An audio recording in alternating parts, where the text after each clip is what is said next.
अनुपमा की जिंदगी में एक बार फिर ऐसा मोड़ आ गया है जिसने उसके धैर्य, उसके आत्मविश्वास और उसके संघर्ष की परीक्षा लेनी शुरू कर दी है।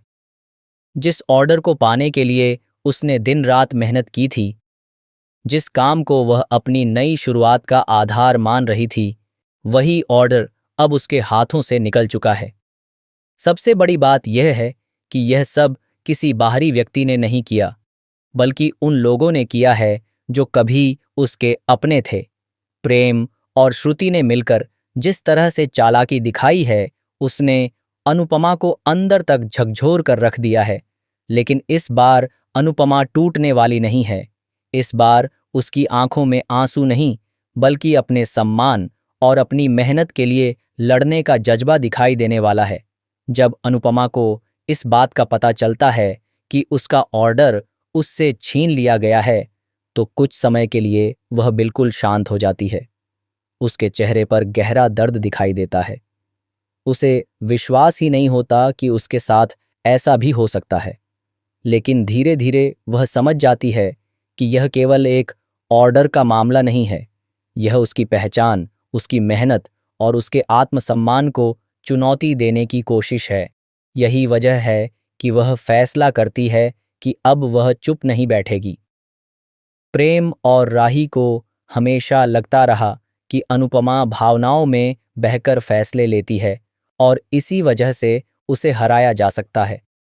लेकिन इस बार स्थिति अलग है।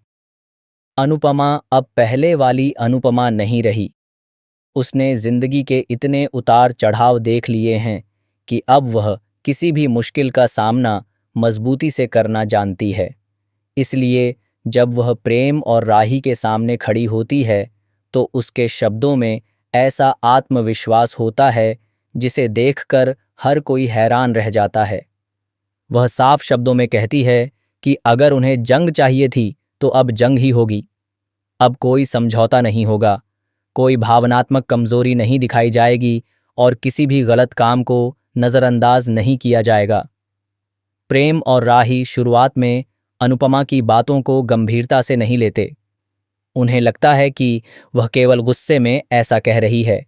लेकिन जल्द ही उन्हें एहसास होने लगता है कि इस बार मामला अलग है। दूसरी तरफ श्रुति भी खुद को बहुत समझदार मान रही है। उसे लगता है कि उसने बहुत बड़ी जीत हासिल कर ली है। लेकिन वह यह भूल जाती है कि किसी की मेहनत छीनकर हासिल की गई सफलता ज्यादा समय तक टिक नहीं पाती। धीरे धीरे हालात ऐसे बनने लगते हैं कि श्रुति के फैसलों पर भी सवाल उठने शुरू हो जाते हैं। लोग यह समझने लगते हैं कि जो कुछ हुआ है, उसके पीछे कोई बड़ी साजिश है। अनुपमा अपने काम पर पूरा ध्यान देना शुरू कर देती है। वह यह साबित करना चाहती है कि उसकी सफलता किसी एक ऑर्डर पर निर्भर नहीं है। वह अपनी टीम को इकट्ठा करती है और उन्हें समझाती है कि हार मानना कोई विकल्प नहीं है। अगर एक मौका चला गया है, तो दूसरा मौका जरूर आएगा। जरूरत केवल मेहनत और विश्वास बनाए रखने की है। उसकी बातें सुनकर उसकी टीम के सदस्य भी प्रेरित हो जाते हैं। वे तय करते हैं कि अब पहले से भी ज्यादा मेहनत करेंगे। हर कोई अनुपमा का साथ देने के लिए तैयार हो जाता है।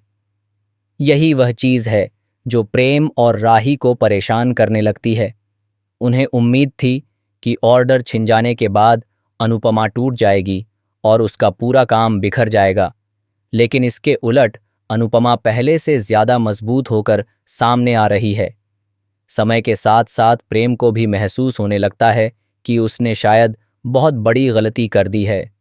हालांकि उसका अहंकार उसे यह स्वीकार करने नहीं देता, लेकिन अंदर ही अंदर वह बेचैन रहने लगता है। उसे समझ आने लगता है कि किसी को हराने की कोशिश में उसने खुद को भी गलत रास्ते पर धकेल दिया है। राही भी एक अजीब स्थिति में फंस जाती है। एक तरफ वह प्रेम का साथ दे रही है, लेकिन दूसरी तरफ उसके मन में बार बार यह सवाल उठता है कि क्या उन्होंने सही किया है। वह देख रही है कि अनुपमा बिना किसी शिकायत के लगातार मेहनत कर रही है और लोगों का दिल जीत रही है। इससे उसके मन में अपराध बोध पैदा होने लगता है। इधर अनुपमा अपनी नई रणनीति पर काम कर रही है। वह जानती है कि केवल गुस्से से कुछ हासिल नहीं होगा, इसलिए वह अपने काम की गुणवत्ता को और बेहतर बनाने में जुट जाती है। वह नए आइडिया लेकर आती है, नए लोगों से मिलती है और अपने बिजनेस को नई दिशा देने की कोशिश करती है।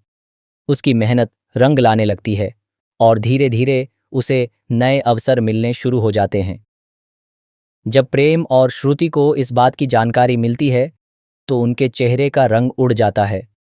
उन्हें समझ नहीं आता कि जिस व्यक्ति को उन्होंने कमजोर समझा था वह इतनी जल्दी फिर से कैसे खड़ा हो गया। यही बात उन्हें और ज्यादा परेशान करती है। कहानी में सबसे दिलचस्प मोड़ तब आता है जब कुछ ऐसे सबूत सामने आने लगते हैं जो यह साबित कर सकते हैं कि ऑर्डर हासिल करने के लिए गलत तरीके अपनाए गए थे। यह खबर धीरे धीरे फैलने लगती है और कई लोगों का ध्यान इस ओर जाता है। अब सवाल केवल बिजनेस का नहीं रह जाता, बल्कि ईमानदारी और नैतिकता का भी बन जाता है।